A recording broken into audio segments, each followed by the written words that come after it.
Good evening guys. Hello hello बच्चों, good evening. तो एक बहुत ही खुशखबरी की बात है। इससे पहले हम लोगों ने कल जो आपका जो 7th क्लास का जो बुक है सामाजिक आर्थिक राजनीतिक विज्ञान, उसको कम्प्लीटली ख़त्म कर दिया है। ठीक है, उसमें 1 से लेकर 11 तक चैप्टर थे। उसमें टोटल हम लोगों ने कम से कम 20 दिन में उसको पूरा 1 से लेकर 11 तक चैप्टर आपको ख़त्म करवा दिया है मैंने, एकदम डिटेल के साथ। ठीक है, तो हम लोग जो पीछे साइंस स्टार्ट किए थे, तो साइंस चैप्टर जब स्टार्ट किए थे तो 1 से लेकर 5 चैप्टर तक मैंने आपको पढ़ाया था। ठीक है, तो उस कड़ी में अब हम लोग साइंस को ख़त्म करेंगे। इसके बाद हम लोग इतिहास पे जाएंगे। तो आज हम लोग चैप्टर चैप्टर नंबर 6 हम लोग कंप्लीट करने की कोशिश करेंगे। ठीक है, अगर वीडियो अगर लंबी होगी तो पार्ट 2 में आपको पूरी कंप्लीट मिल जाएगी। ठीक है, हो सके तो ये पार्ट वन ही होगा, क्योंकि चैप्टर काफ़ी लंबा है। ठीक है, क्योंकि मैंने देखा है कम से कम इसमें 20-25 पेज हैं, चैप्टर काफ़ी लंबा होने वाला है। हो सके तो पार्ट 3 भी बनेगा इसका। ठीक है, लेकिन मैं कोशिश करूँगा पार्ट 1 में कंप्लीट कर दूँ पार्ट 2 में। ठीक है, तो साइंस हम लोग स्टार्ट करने वाले हैं। ये साइंस ही आपका, ठीक है, विज्ञान। प्लेलिस्ट में जाके देखिएगा, 1 से लेकर चैप्टर 5 तक ले मैंने कंप्लीट आपको साइंस कंप्लीट कर दिया है। ठीक है, तो हम लोग आज उसी की सीरीज में चैप्टर नंबर 6 पढ़ेंगे, पौधों में पोषण। ठीक है, कि पौधों में पोषण कैसे होता है बच्चों। ठीक है, तो चलिए स्टार्ट करते हैं। Welcome back our YouTube channel Focus on Study. ठीक है, चलिए स्टार्ट करते हैं। अभिषेक, यह 1 से लेकर 5 तक मैंने पढ़ा दिया, आपको पता होगा। अगर रिवीजन करना होगा तो वहाँ पे जाके देख सकते हैं। और ये चैप्टर नंबर 6 है। ठीक है, पार्ट 1।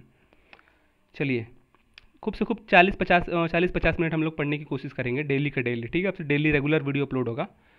चलिए, सजीवों को जीवित रहने के लिए जीवन संबंधी अनेक क्रियाएं करनी पड़ती है बच्चों। ठीक है, सजीवों को जीवित रहने के लिए जीवन देखो यहाँ पे अगर मान लो कि कोई बच्चा 1 से लेकर 5 चैप्टर तक नहीं पढ़ा है तो कोई दिक्कत नहीं है। ये पहले चैप्टर कंप्लीट करो, उसके बाद 1 से लेकर 5 तक रिवीजन करना अपना। ठीक है, मैं ऐसा पढ़ाऊंगा कि तुमको लगेगा नहीं कि अगर पीछे का नहीं पढ़ा तो समझ में नहीं आएगा। ठीक है, मैं बेसिक बताते चलूँगा साथ में साथ। तो सजीवों को जीवित रहने के लिए, सजीव मतलब क्या बच्चों, जो सजीव मतलब क्या होते हैं, जो जिंदा रहे, जो जो सांस ले सके, जो बोल सके, उसको सजीव कहते हैं। निर्जीव का मतलब क्या, जो सांस नहीं ले सके, जो बोल नहीं सके, जो दिख नहीं सके। ठीक है, कोई प्रक्रिया ना कर सके, उसे कहते हैं निर्जीव। जैसे टेबल है, कोई लकड़ी का टेबल है, तो टेबल क्या है, लोहे की टेबल है, तो क्या उससे निर्जीव है, क्योंकि वो बोल भी नहीं सकता, देख नहीं सकता, ना सांस ले सकता है। लेकिन पेड़ क्या है, या कुत्ता क्या है, या आदमी क्या है, ये सब सजीव है। ये बोल सकता है, देख सकता है, एक जगह से दूसरी जगह जा भी सकता है अपने आप, उसे कहते हैं सजीव। और निर्जीव जो नहीं देख सकता है, ना बोल सकता, कुछ भी कोई भी प्रक्रिया नहीं कर सकता है। ठीक है, खुद खुद पर कोई प्रक्रिया नहीं कर सकता, उसे कहते हैं निर्जीव। ना देख सकता है, ना बोल सकता है, ना सुन सकता है, ना कहीं एक जगह से दूसरे स्थान पर जा सकता है, उसे कहते हैं निर्जीव। इसके लिए ऊर्जा जरूरी होती है। ठीक है बच्चों, जीवन संबंधी अनेक क्रियाएं करने के लिए क्या होता है, ऊर्जा जरूरी होती है बच्चों। ठीक है, अगर मान लो कि कोई सजीव है, अगर उसमें ऊर्जा नहीं रहेगी तो वो ना देख सकता है, ना बोल सकता है, ना एक जगह से दूसरी जगह जा सकता है। ऊर्जा मतलब क्या, शक्ति। और और निर्जीव पदार्थ में क्या होता है कि उसमें ऊर्जा नहीं होता है। ठीक है, जो पोषण तत्व की प्राप्ति होती है। ठीक है, जो ऊर्जा होती है किससे प्राप्त होती है, पोषण तत्वों से। पोषण तत्व मतलब क्या, जो हमारे शरीर में विटामिन वगैरह जो पोषण तत्व होते हैं, न्यूट्रिएंट्स, उसको कहते हैं पोषक तत्व। ठीक है, जो हमारे शरीर को मतलब विकास करने में मदद करे। ठीक है, जैसे विटामिन हो गया, ठीक है, कोई से भी वो एमिनो एसिड हो गया, बहुत सारी चीज़ें अभी पढ़ेंगे, कोशिश करेंगे, ये तो शुरुआत चल रहे हैं। तब पोषक तत्व किसे कहते हैं, पोषक तत्व होते हैं जो मानवीय शरीर को मतलब बढ़ाने में या उनको सहायक प्रदान करने में अपनी भूमिका निभाते हैं। ठीक है, जैसे मान लो कि पोषक तत्व का मतलब क्या होता है, जैसे चावल हो गए, दाल हो गया, ये हमारे शरीर को ग्रोथ करता है, मतलब शरीर को बढ़ाता है ना। तुम छोटे थे तो तुम दूध पीते थे, वो क्या है, पोषक तत्व है।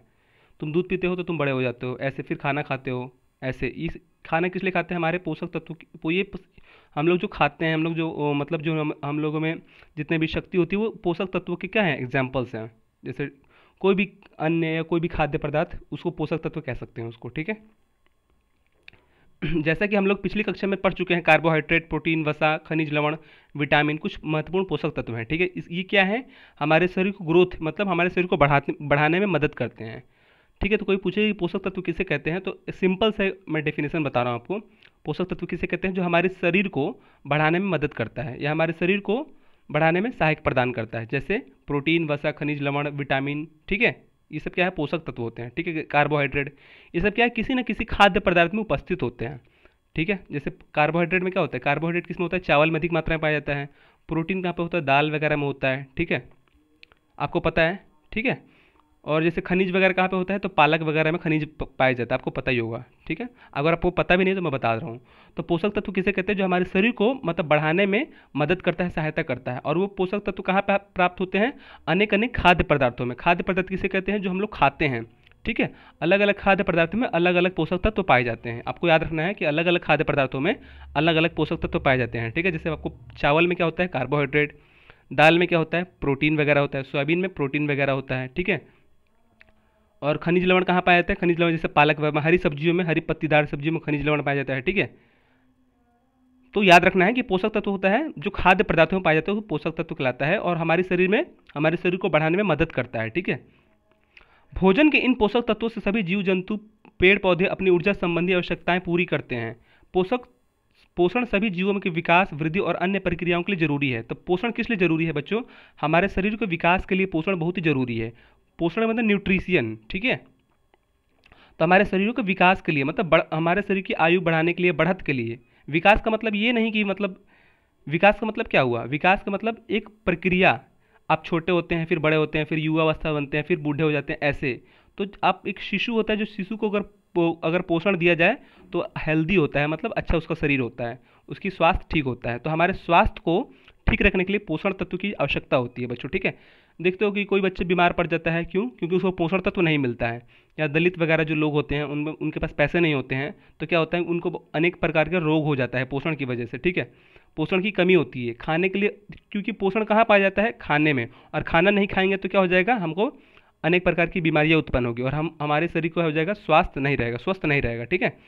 तो पोषण किस लिए जरूरी है, हमारे शरीर को विकास के लिए, वृद्धि के लिए। It is the most important point, ठीक है। बच्चों सुनना, पोषण सभी जीवों के लिए आवश्यक है, ये नहीं कि सिर्फ मानव के लिए। एक चिड़िया को भी, एक पक्षी को भी, एक जानवर को भी, एक छोटे से छोटा केकड़े के भी। तो पोषण सभी जीवों के लिए है, इंपॉर्टेंट है, ठीक है। ये नहीं कि सिर्फ मानव विकास के लिए। जो सजीव है, याद रखना, जो सजीव है उसके लिए पोषण इंपॉर्टेंट है। सजीव का मतलब क्या है, छोटा से छोटा चींटी भी, बड़ा से बड़ा हाथी भी, ये सब क्या है, सजीव हैं। और मनुष्य भी, सभी प्रकार के मतलब सजीवों के लिए पोषण जरूरी है। क्यों, क्योंकि उनके विकास के लिए, उनकी वृद्धि के लिए पोषण जरूरी है। अब पोषण कहाँ पाया जाता है, पोषण पाया जाता है खाद्य पदार्थों में। और खाद्य पदार्थ किसे कहते हैं, जो हम लोग खाते हैं, या तो शाकाहारी हो सकता है या तो मांसाहारी हो सकता है, ठीक है। ये नहीं कि खाद्य पदार्थ केवल शाकाहारी। खाद्य पदार्थ किसे कहते हैं, खाद्य पदार्थ मतलब शाकाहारी भी हो सकता है, मांसाहारी भी हो सकता है, ये दो ही तो होंगे और तीसरा नहीं होगा, ठीक है। सर्वाहारी तो दोनों होता है, लेकिन हम लोग मुख्यतः शाकाहारी और मांसाहारी मानते हैं, और दोनों से हमें पोषण प्राप्त होते हैं, ठीक है। तो याद रखना, पोषण सभी के लिए आवश्यक है, तो छोटा जीव हो या तो बड़ा जीव हो, हर सजीव व्यक्ति के लिए, हर सजीव के लिए पोषण बहुत जरूरी है। इसका ईशान जानना चाहता है कि, ईशान देखो हमारे घर के बगल में एक ईशान नाम का लड़का भी है, ठीक है। ईशान जानना चाहता है कि क्या सभी जीवों के लिए पोषण की आवश्यकता होती है, क्या इसके लिए सभी भोजन बनाते हैं। एक पेड़ को भी एक जो पेड़ होता है बच्चों, उसके लिए भी क्या हो जाए, पोषण की आवश्यकता होती है। जैसे सूर्य के प्रकाश से वो भोजन बनाता है, ठीक है। तो ईशान जानना चाहता है कि क्या सभी जीवों के लिए पोषण की आवश्यकता होती है। तो आप कह सकते हैं कि हाँ, क्योंकि सभी जीवों के विकास के लिए, उनकी वृद्धि के लिए पोषण की आवश्यकता होती है, ठीक है। चलो, पौधों में पोषण, तो पहला हम देखते हैं पौधों में पोषण कैसे होता है, मतलब पौधे अपना भोजन कहाँ से बनाते हैं, पौधे कैसे खाते हैं, ठीक है। और देखो, याद रखना, जो सजीव होता है बच्चों, वो पोषण के लिए आवश्यकता होती है, ठीक है, उसको पोषण की आवश्यकता होती है। अगर जिसको पोषण नहीं मिलेगा वो बढ़ नहीं पाएगा।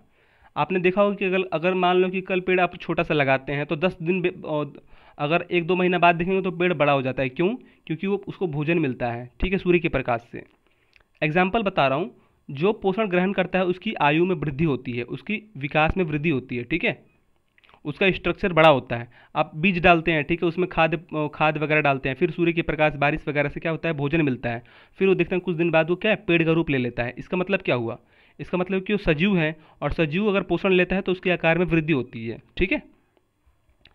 तो हम लोग पहले बात करने वाले हैं पौधों में पोषण, ठीक है। चलिए, सभी जीवों में पोषण की जरूरत होती है, आपको बता दिया मैंने, सभी जीवों के लिए। अगर एग्जाम में देगा कि केवल कुछ जीवों के लिए पोषण की आवश्यकता होती है, तो क्या हो जाएगा, गलत।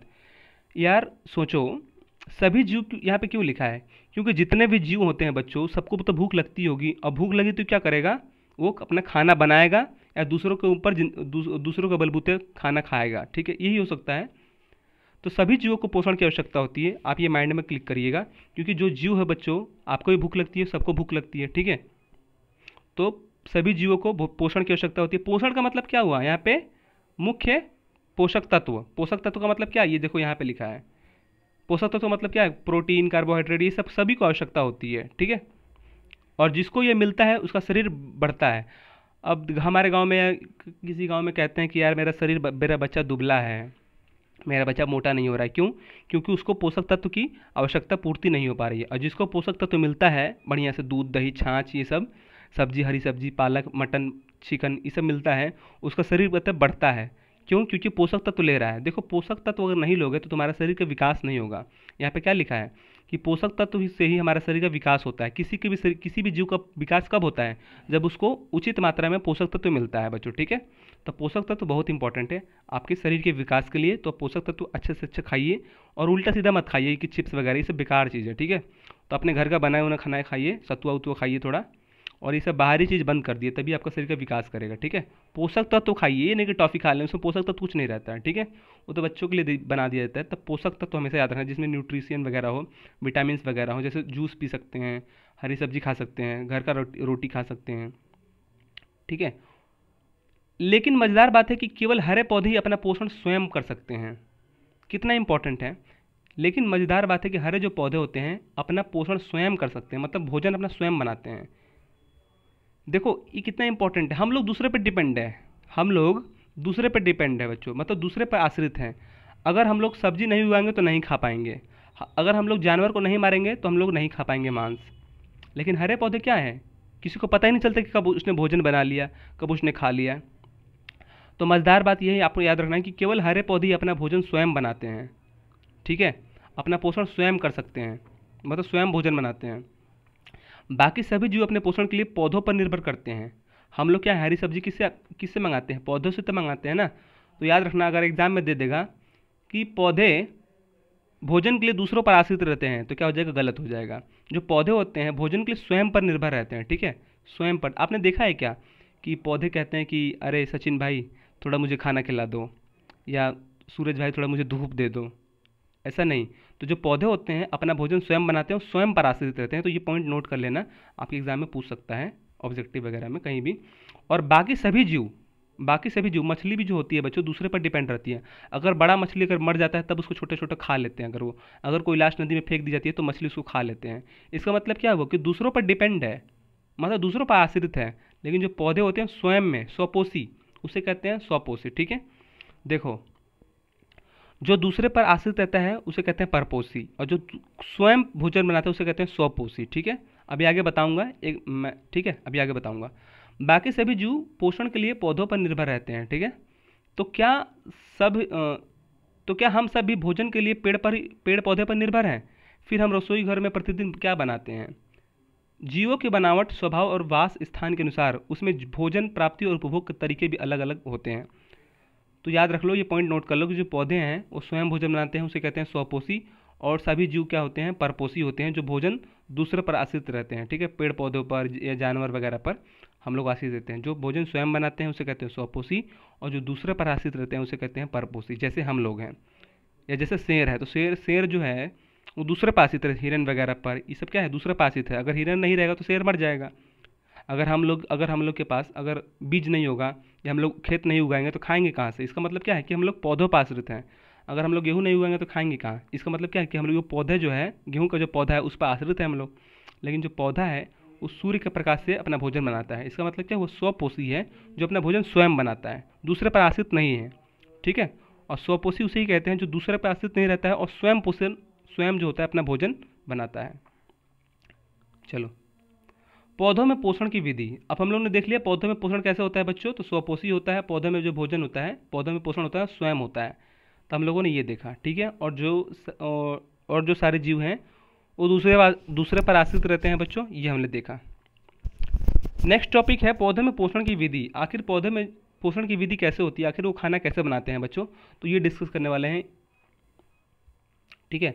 ये हम लोग डिस्कस करने वाले हैं, ये टॉपिक नंबर 2, कि पौधों में जो भोजन बनता है वो कैसे बनता है, पौधों में पोषण की विधि आखिर क्या है, ठीक है।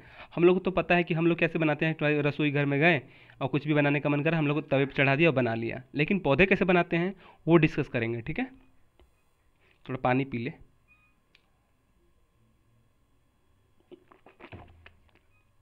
आप लोग भी पानी वानी लेके बैठा करिए, ठीक है। हरे पौधे अपना पोषण स्वयं करते हैं। ये आपको अभी मैंने बताया कि जो हरे पौधे होते हैं बच्चों, अपना भोजन क्या करते हैं, स्वयं बनाते हैं, ठीक है। अर्थात अपना भोजन बनाते हैं, अर्थात अपने जो भोजन होते हैं स्वयं बनाते हैं। लेकिन पौधे ऐसा क्या करते हैं कि उनमें ऐसा क्या होता है जो भोजन बनाने में उनकी मदद करता है। भोजन में पौधे में भोजन कहाँ बनता है? क्या पौधे का भी रसोई घर होता है? जैसे हम लोग का रसोई घर होता है बच्चों, क्या पौधे में भी रसोई घर होता है क्या? जैसे हम अपना भोजन के लिए कच्ची सामग्री इकट्ठा करते हैं, जैसे सब्जी हो गई कच्ची लाते हैं, मसाला वगैरह तेल वगैरह ये सब लाते हैं, तो क्या पौधे भी ऐसा करते होंगे क्या? ठीक। क्या वैसे ही पौधों की भी जरूरत होती है? पौधे उन्हें कहाँ से प्राप्त करते हैं? तो इस सब के बारे में हम लोग डिटेल के साथ चर्चा करते हैं। चलिए यहाँ पे देखो क्या लिखा है, बहुत इंपॉर्टेंट है ये समझना। प्रकाश संश्लेषण पौधों में भोजन बनाने की भोजन निर्माण की प्रक्रिया है। जो प्रकाश संश्लेषण होता है, प्रकाश संश्लेषण मतलब क्या? प्रकाश संश्लेषण मतलब क्या? प्रकाश, धूप, ठीक है, सूर्य की किरणें पौधों में भोजन निर्माण की प्रक्रिया होती है बच्चों। ये इंपॉर्टेंट लिख लेना कि जो पौधे में भोजन कैसे बनता है, तो प्रकाश संश्लेषण द्वारा बनता है। आपके एग्जाम में पूछ देगा कि पौधे में भोजन कैसे बनता है, लिख देगा प्रकाश संश्लेषण द्वारा, मानव के द्वारा, स्वयं या दोनों। तो क्या हो जाएगा? दोनों। प्रकाश संश्लेषण के द्वारा बनता है, स्वयं नहीं बनता है, न मानव के द्वारा न दोनों। प्रकाश संश्लेषण के द्वारा पौधे में भोजन बनता है, ठीक है, सूर्य की किरणें से। हमारे घरों में भोजन बनाने का एक स्थान होता है, आपको पता है उसे रसोई घर कहते हैं। चावल, दाल, आटा, सब्जी, तेल, मसाले आदि कच्ची सामग्रियाँ होती हैं जिनसे भोजन तैयार करते हैं। घरों में भोजन पकाने के लिए और किन चीज़ों की आवश्यकता जरूरत होती है? घरों में भोजन पकाने के लिए और किन चीज़ों की जरूरत होती है बच्चों? आपको पता है कि जैसे और कुछ भी हो गया, जैसे तेल वगैरह, आटा वगैरह, कुछ आलू वगैरह, ये सब सब्जी वगैरह होना चाहिए। तो पौधों में भी विभिन्न विभिन्न प्रकार के या विभिन्न विभिन्न माध्यमों से अपना भोजन के लिए कच्ची सामग्री प्राप्त करते हैं, ठीक है। जो पौधे में जैसे भोजन बनता है तो विभिन्न विभिन्न प्रकार की खनिज चाहिए उनको, उनकी सूर्य के प्रकाश चाहिए, उससे उनको में खाना बनता है और वो खाते हैं और वो बड़े होते हैं। देखो जैसे ये पौधे हैं, पौधे बनाने के लिए देखो यहाँ पे कितना अच्छा एग्जाम्पल दिया है बच्चों। जैसे पौधे हैं तो पौधे को भोजन कैसे बनाते हैं? जल चाहिए उसको लिए और सूर्य का प्रकाश चाहिए। देखो यहाँ पे देखो क्या ये क्या किया है, ये सूर्य का प्रकाश, आग है जो, देखो आपने ध्यान से देखा होगा, देखो मैं जूम करके दिखा रहा हूँ, ये देखो यहाँ पे चूल्हे में सूर्य का दिखा दिया है छोटा सा, तो सूर्य ऐसे ही तो रहता है। इसका मतलब क्या, सूर्य के प्रकाश से यहाँ पे खाना बनता है, ठीक है। और CO2 चाहिए और खनिज लवण चाहिए। मतलब क्या, CO2 मतलब कार्बन डाइऑक्साइड, और जल चाहिए। मुझे भोजन बनाने के लिए किन जरूरतों की आवश्यकता होती है बच्चों? तो ये आप देख लेना, ये इंपॉर्टेंट है। सूर्य का प्रकाश 1 नंबर हो गया, 1 नंबर सूर्य का प्रकाश, 2 नंबर जल चाहिए, 3 नंबर कार्बन डाइऑक्साइड और चौथा नंबर क्या है? खनिज लवण। तो टोटल 4 चीज़ चाहिए पौधों में भोजन बनाने के लिए। और ये जो विधि होता है उसे कहते हैं प्रकाश संश्लेषण। पौधों में जो भोजन बनता है उस विधि का नाम क्या है? प्रकाश संश्लेषण। नोट कर लेना कि पौधे में जो भोजन बनता है उस विधि का नाम क्या है? प्रकाश संश्लेषण। मतलब किस प्रकार पौधे जो हैं अपना भोजन बनाते हैं? तो प्रकाश संश्लेषण के माध्यम से। यहाँ पे देखो क्या लिखा है, कच्ची सामग्री कौन कौन सी चाहिए? जल, खनिज लवण और कार्बन डाइऑक्साइड। तो ये कच्ची सामग्री है। जैसे हम लोग खाना बनाते हैं तो कच्ची सामग्री क्या है? हरा सब्जी हो गया और आटा हो गया, ठीक है, ये सब क्या है? कच्ची सामग्री है, ठीक है। और पानी हो गया, ऐसे। तो ये सब कच्ची सामग्री है। और स्रोत क्या है? मिट्टी और वायुमंडल। ये जितने भी कच्ची सामग्री है कहाँ पे पकेगा? मिट्टी में और वायुमंडल में। मिट्टी में हम लोग डाल देंगे भाई जल वगैरह को। कहाँ डालते हैं हम लोग? पौधों में पानी पिलाने के लिए कहाँ डालते हैं? मिट्टी में तो डालते हैं। और माध्यम क्या है? जड़ द्वारा मिट्टी के अवशोषण तथा तना शाखाओं के माध्यम से पत्तियों तक पहुंचता है और पत्तियों पर स्थिर सूक्ष्म रंध्र स्ट्रोमेटा। तो जो जड़ होता है बच्चों, पानी सोख लेता है और जिसके माध्यम से पत्तियों में पहुंच जाता है उसके भाग और खाना स्टार्ट बन जाता है। चलो तो समझ लेना कि जो पौधे होते हैं बच्चों, सिंपल सा वर्ड में, जो पौधे होते हैं, पौधे का जो भोजन बनता है वो प्रकाश संश्लेषण के माध्यम से बनता है। और ये जो कच्ची सामग्री उनको चाहिए, जल चाहिए, खनिज लवण चाहिए और कार्बन डाइऑक्साइड चाहिए, ठीक है। मिट्टी में बनता है, आपको पता है। मिट्टी जो पौधे होते हैं कहाँ पे उगते हैं भाई? सर पे थोड़ा ना उगते हैं, मिट्टी में तो उगते हैं, ठीक है। और मिट्टी में हम लोग पानी डालते हैं। तो पौधे में भोजन जो होता है प्रकाश संश्लेषण के माध्यम से बनता है, याद रखना। जिस प्रकार हमें भोजन पकाने के लिए ईंधन से ऊर्जा की आवश्यकता होती है या ज़रूरत होती है, वैसा ही पौधे को भी सूर्य की रोशनी से ऊर्जा प्राप्त होती है। जैसे हम लोगों को भोजन पकाने के लिए किसकी ज़रूरत होती है? गैस की, या जो चूल्हे होता है बच्चों उसमें आग लगाई जाती है, इसका मतलब क्या हो कि ऊर्जा, उसे कहते हैं ऊर्जा। तो उसी प्रकार पौधे को भोजन पकाने के लिए किसकी आवश्यकता चाहिए? ऊर्जा की। और वो ऊर्जा कहाँ से प्राप्त होती है? सूर्य की किरणें से, ठीक है, सूर्य की रोशनी से उसे ऊर्जा प्राप्त होती है। याद रखना, छोटा छोटा पॉइंट याद रखना, ठीक है, कि पौधे को भोजन बनाने के लिए कहाँ से ऊर्जा प्राप्त होती है, लिख देगा आपके घर से, चूल्हे से, ठीक है, आग से, या सूर्य के प्रकाश से। तो ऑप्शन क्या हो जाएगा? डी, सूर्य के प्रकाश से। ऐसे छोटे छोटा माइंड में बनाते रहना। आप बता सकते हैं कि पौधे को वह ऊर्जा कहाँ से मिलती है, तो बच्चों को हो जाएगा सूर्य का प्रकाश। पौधे को यह सूर्य सूर्य के प्रकाश से मिलती है, आपको अभी मैंने बताया। मुख्यतः पौधों के हरे भागों में इस ऊर्जा को संग्रहित करने की क्षमता होती है। मुख्यतः पौधों के हरे भागों में सूर्य के प्रकाशों को ऊर्जा को संग्रहित करने की क्षमता होती है। देखो एक चीज़ दिखा रहा हूँ तुमको। जैसे ये जैसे पेड़ है, ये पेड़ का पत्ता है, सूर्य का प्रकाश यहाँ से आया तो ये जो हरा हरा पौधा होता है बच्चों, हरा हरा, जो हरा हरा पेड़ का पत्ता होता है, उसमें क्या होता है? सूर्य के प्रकाश को क्या करता है? ग्रहण करने की क्षमता होती है। सूर्य के प्रकाश को पकड़ के रखता है, वो अपने अंदर क्या कर लेता है? अपने अंदर क्या करता है? अपने अंदर सोखता रहता है, ठीक है, ठीक। तो सूर्य के प्रकाश को क्या करता है? अपने अंदर सोखता है। कौन? पत्ती। यहाँ पे लिखा है मुख्यतः पौधों के हरे भागों में ऊर्जा को संग्रहित करने की क्षमता होती है। अब एग्जाम में लिख देगा आपके कि पौधों के मुख्यतः चॉकलेटी भागों में ऊर्जा को संग्रहित करने की क्षमता होती है, तो क्या हो जाएगा? गलत हो जाएगा। पीले, कहीं कहीं आपने देखा होगा कि पत्ते पीले भी हो जाते हैं, तो उसमें क्या होता है? वो मर जाता है, समझ लो पौधा। जो पौधा हरा रहता है उसमें ऊर्जा को संग्रहित मतलब इकट्ठा करना, ठीक है। तो जो आपको पता है कि जो पौधे जो हैं सूर्य के प्रकाश से खाना बनाते हैं, और सूर्य के प्रकाश को इकट्ठा भी तो करते होंगे। जैसे हम लोग राशन वगैरह खरीद के रख देते हैं, इकट्ठा करते हैं, वैसे पौधे भी तो इकट्ठा करते होंगे। तो वह कौन सा भाग है? हरा भाग। तो पौधे का जितना हरा भाग है उसमें सूर्य के प्रकाश को, ऊर्जा को क्या करता है? संग्रहित करता है, मतलब इकट्ठा करता है, ठीक है, करने की क्षमता होती है बच्चों, याद रखना। पत्तियों का हरा रंग उसमें उपस्थित हरे वर्णक के कारण होता है, जिसे क्लोरोफिल कहते हैं बच्चों। अब एग्जाम में पूछ देगा कि पत्ते का हरा रंग क्लोरोफिल कहलाता है, क्या हो जाएगा? सही हो जाएगा, ठीक है। अब एग्जाम में ये भी पूछ देगा पत्तों का जो हरा रंग होता है, पत्ते का जो पीला रंग होता है वो क्लोरोफिल के कारण होता है, तो क्या हो जाएगा? गलत हो जाएगा। आपके एग्जाम में ऐसे पूछ सकता है, ठीक है। तो याद रखना, पत्ते के केवल हरा रंग को क्या कहते हैं? क्लोरोफिल कहते हैं, ठीक है, या पर्णरहित कहते हैं, ठीक है। ये सब नाम याद रखना, नहीं तो आप भूल जाओगे। लिख देगा कि पत्तों में हरा रंग पर्णरहित के कारण होता है, तो कहेंगे यार क्लोरोफिल पढ़ा था यार, पर्णरहित तो नहीं पढ़ा था, ऐसा हो सकता है, ठीक है। तो क्लोरोफिल और पर्णरहित दोनों, क्लोरोफिल को ही पर्णरहित कहते हैं, ठीक है। सूर्य की ऊर्जा का ग्रहण करने में क्लोरोफिल पत्तियों की सहायता करता है। तो सूर्य की ऊर्जा का संग्रह करने में क्लोरोफिल पत्तियों की सहायता करता है। अभी आपको मैंने बताया कि जो सूर्य का प्रकाश है, सूर्य का जो प्रकाश है, ऊर्जा जो होता है पत्तों के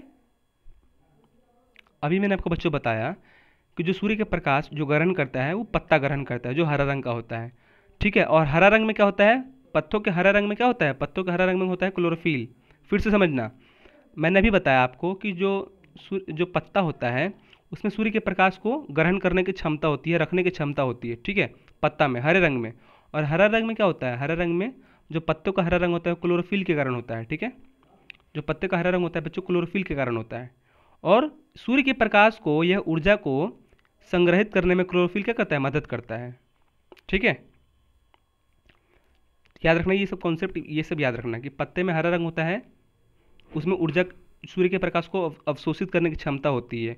और हरा रंग किसके कारण होता है? क्लोरोफिल के कारण होता है, ठीक है। और जो क्लोरोफिल है सूर्य की ऊर्जा को संग्रह करने में पत्तियों के साथ मदद करता है क्लोरोफिल, ठीक है। अब एग्जाम में ऐसे पूछ देगा कि सूर्य की ऊर्जा को संग्रह करने में क्लोरोफिल मदद नहीं करता है, तो क्या हो जाएगा? गलत हो जाएगा। तो सूर्य की ऊर्जा को संग्रह करता है पत्ता, और पत्ता में जो हरा रंग का क्लोरोफिल होता है बच्चों, वो पत्तियों की सहायता करता है, ठीक है, सूर्य की ऊर्जा को संग्रहित करने में। तो याद रखना, पौधों द्वारा इस ऊर्जा का उपयोग जल और कार्बन डाइऑक्साइड की सहायता में खाद्य संश्लेषण में होता है। अब देखो, जो अभी जो पौधे हैं जिसने क्लोरोफिल को इकट्ठा किया, क्लोरोफिल ने सूर्य के प्रकाश को पत्तियों में मदद की है इकट्ठा करने के लिए। तो ऊर्जा का उपयोग जल और कार्बन डाइऑक्साइड की सहायता से खाद्य संश्लेषण में होता है। तो ऊर्जा का उपयोग किस लिए होगा? उपयोग जल और कार्बन डाइऑक्साइड की सहायता से। ऊर्जा, जल और कार्बन डाइऑक्साइड की सहायता से खाद्य संश्लेषण में होता है बच्चों, ठीक है, सूर्य के खाना बनाने में होता है। तो यहाँ पे पॉइंट दे रखा है, ऊर्जा, जल और कार्बन डाइऑक्साइड लिख लेना। एनर्जी, ऊर्जा, आग, जल और CO2 कार्बन डाइऑक्साइड खाद्य संश्लेषण मतलब खाद्य बनाने में, खाना बनाने में मदद करता है। तो यहाँ पे पहला ही दे रखा है, देखो चित्र के माध्यम से, ऊर्जा, या मैं खनिज लवण भी कह सकते हूँ, ऊर्जा, कार्बन डाइऑक्साइड और जल, ठीक है, जो खाना बनाने में मदद करता है, ठीक है। तो देखो यहाँ पे लिखा भी है, ऊर्जा, जल और कार्बन डाइऑक्साइड, ठीक है, खाना बनाने में, खाद्य बनाने में मदद करता है। अब एग्जाम में आपसे ऐसे ही पूछेगा कि इनमें से कौन से तत्व जो होते हैं पौधों को खाना बनाने में मदद करते हैं। तो लिख दे देगा सल्फ्यूरिक एसिड, मिट्टी,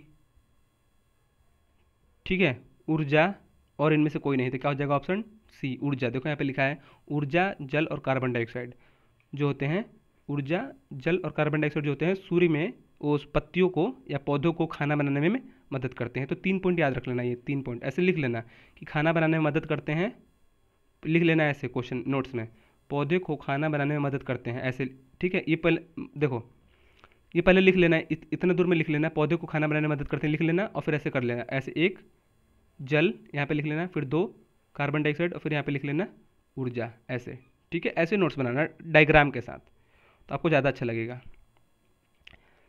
ठीक है। तो याद रखना है, तो क्वेश्चन पूछ लेगा आपसे, या हो सके तो ऑब्जेक्टिव में आएगा लास्ट में, अभी जब चैप्टर खत्म हो जाए हो सकता है तो वहाँ पे आ जाएगा, ठीक है। चूंकि खाद्य संश्लेषण सूर्य के प्रकाश से ऊर्जा, क्या लिखा है? चूंकि खाद्य संश्लेषण सूर्य के प्रकाश से ऊर्जा प्राप्त से होता है, अतः इस प्रक्रिया को प्रकाश संश्लेषण कहते हैं। जो खाद्य संश्लेषण का मतलब क्या होता है? खाना बनाना या खाना पकना। तो जो पौधों में खाद्य संश्लेषण होता है बच्चों, खाद्य संश्लेषण मतलब क्या बताया मैंने? खाद्य संश्लेषण का मतलब होता है खाना पकना या खाना बनना, ठीक है, सूर्य के प्रकाश से, ऊर्जा से होता है, ठीक है। इस प्रक्रिया को कहते हैं, जो खाना बनता है सूर्य के प्रकाश से, तो इस प्रक्रिया को क्या कहते हैं? प्रकाश संश्लेषण, ठीक है। तो आपको याद रखना है कि खाना जो बनता है पौधों में वो किस प्रक्रिया के माध्यम से बनता है? तो प्रकाश संश्लेषण के माध्यम से बनता है बच्चों, ये नोट कर लेना, ठीक है। तो जो पौधे में खाना बनता है वो प्रकाश संश्लेषण के माध्यम से बनता है। सूर्य से प्राप्त ऊर्जा का उपयोग पौधे अपना भोजन बनाने में करते हैं, तथा इनकी उस ऊर्जा का उपयोग बाकी सभी जीव करते हैं। देखो कितना इंपॉर्टेंट पॉइंट है, देख लो पहले, बाद में मत कहना। सूर्य से प्राप्त ऊर्जा का उपयोग पौधे अपना भोजन बनाने के लिए करते हैं, और तथा इन ऊर्जा का उपयोग बाकी सभी जीव करते हैं। बच्चों कितना इंपॉर्टेंट पॉइंट है यार, मैंने भी नहीं सोचा था। देखो ये पेड़ है, मान लो, देखो मैं समझा रहा हूँ, डिटेल से समझा रहा हूँ, या इधर पेड़ बना लो यार छोटा सा, मान लो कि ये पेड़ है, पेड़ पे मान लो कि फल लगे हैं, ठीक है।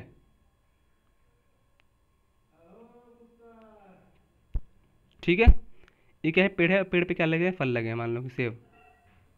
यहाँ पे देखो क्या लिखा है, पढ़ना ध्यान से। सूर्य से प्राप्त ऊर्जा का उपयोग पौधे अपना भोजन बनाने के लिए करते हैं। तो पहले सूर्य से प्रकाश इस पेड़ ने इकट्ठा किया, फिर इससे फल उल बनाया, अपना खाना उन्हें बनाया और फल बन गया, ठीक है। तब ये कैसे बना? पहले सूर्य से प्रकाश मतलब इसने इकट्ठा किया, फिर खाना उन्हें बनाया पेड़ ने, और फिर खाना उन्हें बना के इसने फल तैयार किया, ठीक है। फिर क्या लिखा है, ये मजेदार बात है, तथा उनकी इस ऊर्जा का उपयोग बाकी सभी जीव करते हैं। तो जब पौधे बच्चों अपनी ऊर्जा को इकट्ठा करते हैं, फिर पौधे भोजन बनाते हैं या फल उल बनाते हैं, फिर इस फल का उपयोग कौन करता है? मनुष्य करते हैं, बाकी जीव करते हैं। देखो क्या लिखा है, इसका मतलब क्या है कि जो पौधे ऊर्जा को बचाते हैं, या जो पौधे ऊर्जा से फल उल बनाते हैं, उस ऊर्जा का उपयोग कौन करता है? फिर बाद में जीव करते हैं।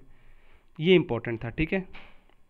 तो पहले तो पौधे बनाते हैं, ठीक है, पहले जो पौधे हैं अपनी एनर्जी वगैरह को इकट्ठा करते हैं, फिर एनर्जी से अपना फल वगैरह बनाते हैं, लेकिन इस एनर्जी का उपयोग बाद में कौन करता है बच्चों बताओ? मनुष्य करता है, जीव करता है, ठीक है। तो यही पॉइंट लिखा था, वेरी वेरी इंपॉर्टेंट पॉइंट, ये नोट कर लेना। सूर्य से प्राप्त, ये डायरेक्ट ये अंडरलाइन कर लेना, सूर्य से प्राप्त ऊर्जा का उपयोग पहले पौधे अपना भोजन बनाने के लिए करते हैं, और इसी ऊर्जा का उपयोग बाकी सभी जीव करते हैं। बच्चों मैंने आपको डायग्राम से भी बताया था मैंने कि कैसे करते हैं। तो पहले भोजन अपना पौधा स्वयं बनाता है, फिर उसी पौधे से जो पौधा है पहले फल वगैरह बना देगा, फूल वगैरह बना देगा, फिर उसका यूज़ कौन करेगा, उस एनर्जी का यूज़ कौन करेगा, बाकी सभी जीव करते हैं। क्या आप बता सकते हैं कि पौधे का रसोई घर कहाँ है? क्या आप यही कहेंगे कि अपना भोजन कैसे बनाते हैं? तो जो बच्चों जो पौधे का क्या होता है, रसोई घर क्या होता है बताओ? रसोई घर वही होता है। रसोई घर में क्या पौधे, अब आपसे एग्जाम में ऐसे पूछेगा कि पौधों के रसोई घर में क्या क्या होता है, लिख देगा कार्बन डाइऑक्साइड, ऑक्सीजन, ठीक है, ऊर्जा, जल, और इनमें से कोई नहीं। तो क्या हो जाएगा, ये 3 चीज़ हो जाएंगे, कार्बन डाइऑक्साइड, ऊर्जा और जल। या ऊर्जा का जगह सूर्य का प्रकाश भी लिख देगा, एग्जाम में लिख देगा इनमें से किस तत्व के द्वारा भोजन पौधों में बनता है, लिख देगा ऊर्जा, सूर्य का प्रकाश, जल, इनमें सभी। तो क्या हो जाएगा ऑप्शन इनमें सभी। यहाँ सूर्य का प्रकाश लिखिए या ऊर्जा लिखिए, दोनों बात बराबर है, ठीक है, याद रखना। CO2 ऊर्जा या सूर्य का प्रकाश या जल, और इनमें से सभी। तो क्या हो जाएगा ऑप्शन डी, इनमें सभी, जिससे ये तीनों चीज़ मिलके पौधों में भोजन बनता है, ठीक है।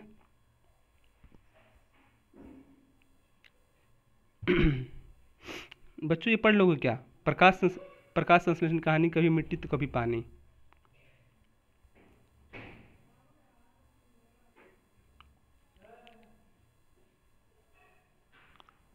तो बच्चों ये प्रकाश संश्लेषण की जो कहानी है ये कल बताऊंगा आपको, ठीक है। प्रकाश संश्लेषण कभी मिट्टी कभी पानी, एक बार पहले पढ़ लेना, ठीक है। अब से पहले ये पढ़ो, प्रकाश संश्लेषण कहानी, कभी मिट्टी कभी पानी, पहले पढ़ लेना, ठीक है, और कल मैं इसको बताऊंगा, तब तक मैं आगे प्रक्रिया समझाऊँ, ठीक है आपको।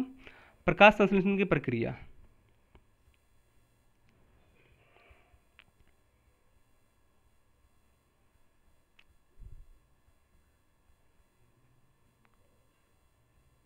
देखो यहाँ पे जोसेफ प्रिस्टल है। जोसेफ प्रिस्टल ने किसकी खोज की थी, ऑक्सीजन की खोज की थी, आपको पता है, मैंने पिछले चैप्टर में पढ़ाया था शायद, ठीक है। तो चलो मैं पहले ये पढ़ना पहले, ठीक है, ये पीले वाला जितना भी लाइन है ना पहले पढ़ना, इसको कल मैं पढ़ाऊंगा फिर से।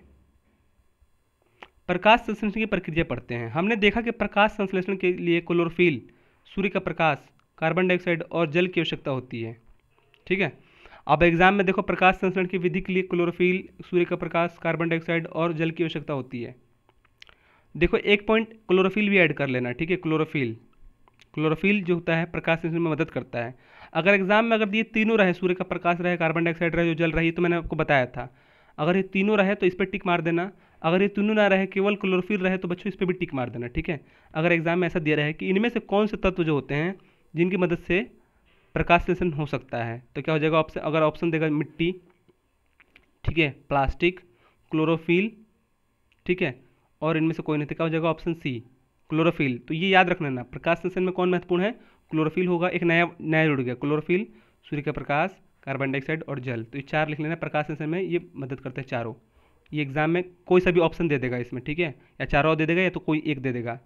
हो सकता है क्लोरोफिल ही दे जाता, क्योंकि बच्चे भूल जाते हैं इसी में, जो पढ़े नहीं रहेंगे वो भूल जाएंगे। पत्तियों की क्लोरोफिल वाली कोशिकाएं सूर्य के प्रकाश से मिलने वाली ऊर्जा की सहायता से कार्बन डाइऑक्साइड और जल का उपयोग कर कार्बोहाइड्रेट का संश्लेषण करती है और साथ ही प्रक्रिया में ऑक्सीजन मुक्त करती है। इस प्रक्रिया को निम्न समीकरण द्वारा समझ सकते हैं।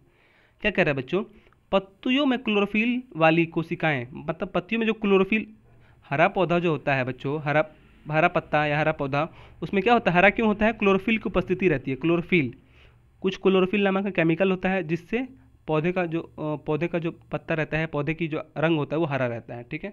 तो कह रहा है पत्तियों में जो क्लोरोफिल रहती है, कोशिकाएं सूर्य के प्रकाश से मिलने वाली ऊर्जा की सहायता से कार्बन डाइऑक्साइड और जल का उपयोग कर कार्बोहाइड्रेट का संश्लेषण कर देती है। जो क्लोरोफिल होती है बच्चों, सूर्य के प्रकाश, कार्बन डाइऑक्साइड और जल को मिलकर कार्बोहाइड्रेट बनाती है, ठीक है, और साथ ही इस प्रक्रिया में उससे ऑक्सीजन मुक्त कर देती है, और जिसके कारण हम लोगों ने समझा, आपको पता है कि हम लोग कहते हैं कि जो पौधे होते हैं बच्चों, कार्बन डाइऑक्साइड लेते हैं और ऑक्सीजन छोड़ते हैं, ठीक है। आप लोगों को पता है कि पौधे जो होते हैं कार्बन डाइऑक्साइड लेते हैं और ऑक्सीजन छोड़ते हैं। तो ऑक्सीजन कैसे छोड़ते हैं, क्या प्रक्रिया है उसकी, देखो। जो क्लोरोफिल होता है पहले क्या करता है, सूर्य के प्रकाश, कार्बन डाइऑक्साइड और जल की मदद से कार्बोहाइड्रेट बनाता है, कार्बोहाइड्रेट का संश्लेषण करता है, कार्बोहाइड्रेट बनाता है, फिर साथ ही इस प्रक्रिया में ऑक्सीजन मुक्त कर देता है, और कार्बोहाइड्रेट बनने के बाद वो ऑक्सीजन छोड़ता है बच्चों, ठीक है। तो याद रख लेना। तो क्लोरोफिल क्या करता है, पहले क्लोरोफिल सूर्य के प्रकाश, कार्बन डाइऑक्साइड और जल का उपयोग करता है, क्लोरोफिल ये मिक्सचर करके कार्बोहाइड्रेट बनाता है, और कार्बोहाइड्रेट बनने के बाद वो ऑक्सीजन छोड़ता है। इस प्रक्रिया को निम्न द्वारा समीकरण समझ सकते हैं। देखो ये जो प्रक्रिया यहाँ पे समझ सकते हैं, इसको नोट कर लेना कि कैसे जो होता है। यहाँ पे देखो ये पेड़ क्या कर रहा है, पौधे ऑक्सीजन छोड़ रहे हैं। देखो कार्बन डाइऑक्साइड, यहाँ पे देखो कार्बन डाइऑक्साइड, H2O जल, और ठीक है पौधे क्या करते हैं बच्चों, मैंने अभी बताया कि जो पहले क्या करते हैं, जो क्लोरोफिल होता है कार्बन डाइऑक्साइड जल और कार्बोहाइड्रेट का उपयोग करते हैं। ठीक है क्लोरोफिल जो होते हैं, देखो क्लोरोफिल पहले क्या करते हैं, क्लोरोफिल पहले सूर्य के प्रकाश, कार्बन डाइऑक्साइड और जल का उपयोग करके कार्बोहाइड्रेट बनाते हैं। तो इसी को यहाँ पे समझ सकते हैं। देखो यहाँ पे पहले जो पहले क्या है, क्लोरोफिल है ये, देखो यहाँ पे क्लोरोफिल। तो पहले क्लोरोफिल, पहले मैंने बताया क्लोरोफिल, तो क्लोरोफिल सूर्य का प्रकाश, तो सूर्य का प्रकाश, और कार्बन डाइऑक्साइड, तो कार्बन डाइऑक्साइड, और क्या होता है जल, तो जल। ठीक है ठीक है, ये समझ गए। पहले ये मैंने एक नंबर क्लोरोफिल, तो पहले जो क्लोरोफिल है किसकी मदद से, सूर्य के प्रकाश, तो सूर्य के प्रकाश की मदद से, उसके बाद कार्बन डाइऑक्साइड की मदद से, कार्बन डाइऑक्साइड की मदद से, फिर जल की मदद से, फिर जल की मदद से क्या करता है, क्या बनाता है, कार्बोहाइड्रेट बनाता है। तो इन सब की मदद से, इन सब की मदद से क्या करता है, क्लोरोफिल कार्बोहाइड्रेट बना दिया, और कार्बोहाइड्रेट बनाने के बाद क्या करता है, ऑक्सीजन छोड़ दिया इसने। देखो यहाँ पे कितना ईजी है। तो ये जब चित्र बना, जब समझ लोगे तो बहुत ईजी हो जाएगा। तो पहले क्लोरोफिल क्या करता है, ये क्या है, ऑक्सीजन छोड़ता है। कोई भी पेड़ इसी प्रक्रिया के माध्यम से ऑक्सीजन छोड़ता है। ठीक है याद रखना, ऑक्सीजन छोड़ता है, इसमें ऑक्सीजन छोड़ रहा है। तो पहले क्लोरोफिल क्या करता है, सूर्य के प्रकाश लेता है, और कार्बन डाइऑक्साइड लेता है, और जल लेता है। तो इस प्रक्रिया, इस सब के मिक्सचर से क्या करता है, कार्बोहाइड्रेट बनाता है। इस प्रक्रिया के माध्यम से कार्बोहाइड्रेट बनाता है, और कार्बोहाइड्रेट बनाने के बाद वो क्या करता है, ऑक्सीजन छोड़ देता है। ठीक है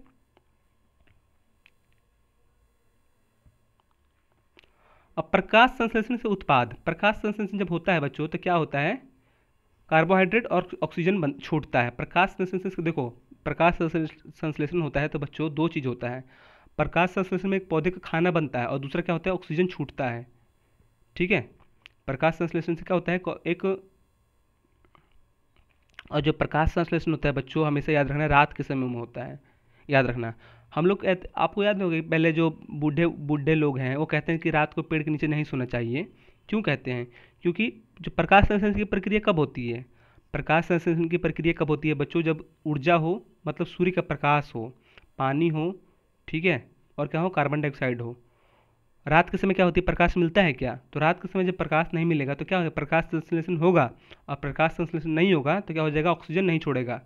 ठीक है तो ऑक्सीजन जब छोड़े तो समझ से सो सकते हो दिन में, लेकिन रात को इसलिए नहीं सोना चाहिए, आपको पता होगा। ठीक है तो एक बार याद रख लेना कि जो रात, जो आपसे एग्जाम में दे देगा कि प्रकाश संश्लेषण की प्रक्रिया दिन और रात दोनों समय में होती है, तो क्या हो जाएगा, गलत।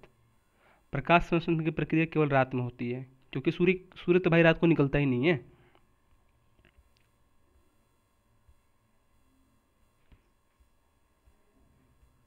ठीक है तो प्रकाश संश्लेषण का उत्पाद, जब प्रकाश संश्लेषण होता है तो किस चीज़ का निर्माण होता है बच्चों, तो कार्बोहाइड्रेट और ऑक्सीजन। देखो ये क्या है, प्रकाश संश्लेषण देखो यहाँ पे हो रहा है, ये प्रकाश संश्लेषण है। प्रकाश संश्लेषण में क्या होता है, सूर्य का प्रकाश चाहिए, क्लोरोफिल चाहिए, जल चाहिए, और कार्बन डाइऑक्साइड चाहिए। ये नोट कर लेना, ये अलग से नोट कर लेना, इतना इतना। ठीक है प्रकाश संश्लेषण लिख लेना ऐसे, प्रकाश संश्लेषण का, प्रकाश संश्लेषण के लिए आवश्यक आवश्यक तत्व लिख लेना ऐसे, प्रकाश संश्लेषण के आवश्यक तत्व, और ब्रैकेट में ऐसे खींच के ऐसे लिख लेना, यहाँ पे प्रकाश संश्लेषण, यहाँ पे लिख लेना प्रकाश संश्लेषण के लिए आवश्यक तत्व, और यहाँ पे इस सूत्र को लिख लेना, यहाँ से यहाँ तक मैं जो घेर रहा हूँ, कार्बन डाइऑक्साइड, जल, सूर्य का प्रकाश और क्लोरोफिल, ये चारे चीज़ तो चाहिए भाई प्रकाश संश्लेषण के लिए। और प्रकाश संश्लेषण जो होता है, प्रकाश संश्लेषण की मदद से दो चीज़ बनती है, एक कार्बोहाइड्रेट बनता है और ऑक्सीजन बनता है। ठीक है कार्बोहाइड्रेट और ऑक्सीजन, यहाँ पे वही लिखा है। प्रकाश संश्लेषण उत्पाद क्या बनता है, तो बच्चों एक कार्बोहाइड्रेट बनता है, कार्बोहाइड्रेट जब बनता है तब ये ऑक्सीजन को छोड़ देता है। ठीक है तो ये नोट कर लेना। इस प्रक्रिया द्वारा बने कार्बोहाइड्रेट का उपयोग या तो कोशिकाओं द्वारा तुरंत होता है, वह अघुलनशील मंड के रूप में संग्रहित होता है। कुछ कार्बोहाइड्रेट वसा और प्रोटीन के संश्लेषण से भी काम आता है। इस प्रक्रिया में विमुक्त ऑक्सीजन पत्तियों के रंध्रों के माध्यम से वायुमंडल में पहुंच जाता है। क्या कह रहा है, इस प्रक्रिया द्वारा, किस प्रक्रिया द्वारा, प्रकाश संश्लेषण की प्रक्रिया द्वारा कार्बोहाइड्रेट का उपयोग या तो कोशिकाओं द्वारा तुरंत होता है, या वह अघुलनशील मंड या स्टोरेज के रूप में संग्रहित हो जाता है। बच्चों जो कार्बोहाइड्रेट होता है बच्चों, अब एग्जाम में पूछेगा आपसे कि पत्तियों द्वारा कार्बोहाइड्रेट किस माध्यम से बनता है, तो आपसे एग्जाम में पूछ लेगा ऑप्शन क्या हो जाएगा, प्रकाश संश्लेषण के द्वारा।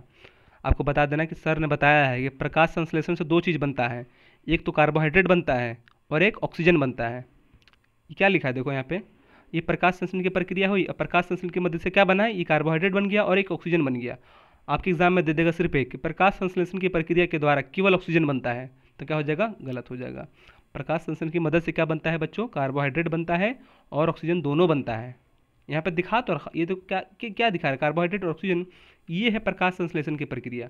प्रकाश संश्लेषण की प्रक्रिया, आप कहेंगे कि सर प्रकाश संश्लेषण की प्रक्रिया हम इसी को क्यों माने, आप कहेंगे कि सर प्रकाश संश्लेषण की प्रक्रिया हम पूरा क्यों नहीं मानेंगे, तो पूरा देखो, पूरा आपको बताया मैंने कि प्रकाश संश्लेषण के लिए क्या क्या चाहिए। तो प्रकाश संश्लेषण के लिए हमको तो पहले क्लोरोफिल चाहिए, सूर्य का प्रकाश चाहिए, जल चाहिए और कार्बन डाइऑक्साइड चाहिए। ये चारों तो ये चारों जो बच्चे होते हैं, ये जो चारों तत्व होते हैं प्रकाश संश्लेषण तो बनते हैं। ये चारों कार्बन डाइऑक्साइड, जल, सूर्य का प्रकाश और क्लोरोफिल की मदद से तो प्रकाश संश्लेषण होता है, और प्रकाश संश्लेषण इसी से होता है। इसी से प्रकाश संश्लेषण के माध्यम से दो चीज़ बनता है, कार्बोहाइड्रेट और ऑक्सीजन। तो इतना माथापच्ची नहीं करना है, अब समझ में आ गया होगा। ठीक है, ठीक है। जो कार्बोहाइड्रेट का उपयोग इस प्रक्रिया द्वारा बना, जो कार्बोहाइड्रेट होते हैं इस प्रक्रिया में क्या बनते हैं, दो चीज़ बनते हैं, एक तो कार्बोहाइड्रेट और एक ऑक्सीजन। तो इस प्रक्रिया में जो कार्बोहाइड्रेट बनता है उसका उपयोग कोशिका तुरंत कर सकता है, या तुरंत होता है, या तो अघुलनशील स्ट्रोच के रूप में संग्रहित हो जाता है बच्चों। अघुलनशील स्ट्रोच का मतलब क्या, उसका बाद में उपयोग कर सकते हैं। नोट कर लेना यहाँ पे, जो कार्बोहाइड्रेट बनता है उसका कोशिका मतलब पत्ते वगैरह उसको तुरंत खा जाते हैं, या तो उसको अघुलनशील मंड मतलब बाद में इसको यूज़ करने के लिए रख देते हैं, बाद में खाएंगे, जो घुलता नहीं है। कुछ कार्बोहाइड्रेट वसा और प्रोटीन के संश्लेषण से भी काम आता है। क्या कह रहा है, कुछ कार्बोहाइड्रेट वसा और प्रोटीन के संश्लेषण में भी काम आता है। ठीक है, इस प्रक्रिया में विमुक्त ऑक्सीजन पत्तियों के रंध्रों के माध्यम से वायुमंडल में पहुंच जाता है, और इस प्रक्रिया द्वारा विमुक्त ऑक्सीजन फिर इस जब सारा प्रक्रिया होता है बच्चों, ठीक है, तो इसके माध्यम से ऑक्सीजन पत्तियों के माध्यम से बाहर वायुमंडल में मिल जाता है। ठीक है, तो नोट कर लेना। ऑक्सीजन कैसे बनता है बच्चों, ऑक्सीजन जो होता है कार्बोहाइड्रेट प्रकाश संश्लेषण की मदद से ऑक्सीजन बनता है। ठीक है, नोट कर लेना।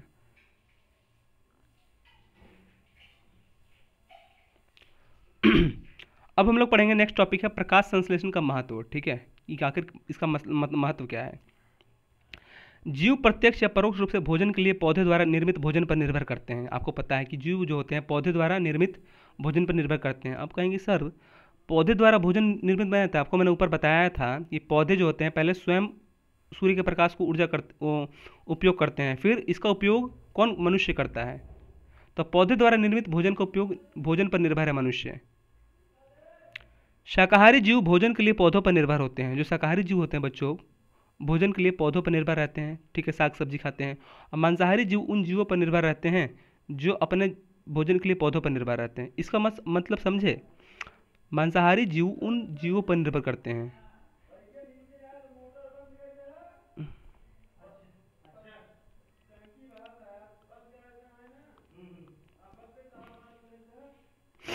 यहाँ पे ये पॉइंट समझो, मांसाहारी जीव उन जीव पर निर्भर करते हैं जो अपने भोजन के लिए पौधे पर निर्भर करते हैं।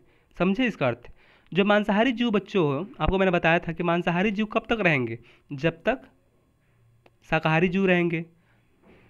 समझ गए, मांसाहारी जीव कब तक रहेंगे बच्चों, जब तक हिरन वगैरह रहेंगे। शाकाहारी जीव देखो क्या कह रहा है, मांसाहारी जीव उन जीवों पर निर्भर करते हैं। मांसाहारी जीव क्या साग सब्जी या पौधे वगैरह खाते हैं क्या, कौन खाता है बच्चों, हिरन वगैरह खाता है। तो भोजन के लिए जो जीव भोजन पौधे पर निर्भर करते हैं। समझ गए, इसका मतलब क्या हुआ कि देखो एक बार फिर से समझो, समझ जाओगे। ध्यान से पढ़ना कि देखो किसी भी चीज़ समझ में ना आए ना, ध्यान से पढ़ना, समझ में आ जाएगा। लिखा है मांसाहारी जीव उन जीवों पर निर्भर करते हैं जो अपने भोजन के लिए पौधे पर निर्भर करते हैं। ठीक है, वह जीव जो पौधे पर निर्भर है, ठीक है, वो अपना, मान लो कि हिरन क्या है, पौधे पर निर्भर है, और लेकिन जो मांसाहारी जीव है वो किस पे, हिरन पर निर्भर है बच्चों। ये साइकिल है। ये शेर है, मान लो कि वो हिरन है, ये घास है, और ये चीता है। ये शाकाहारी जीव है, ये मांसाहारी जीव है। तो तो शाकाहारी जीव किस पर निर्भर है? घास पर। लेकिन मांसाहारी जीव किस पर निर्भर है? हिरन पर। समझ गए? तो कह रहा है कि मांसाहारी जीव उस पर निर्भर हैं जो जीव पौधे पर निर्भर हैं। समझ गए क्या क्या घुमाया है बच्चों? मांसाहारी जीव उस पर निर्भर हैं।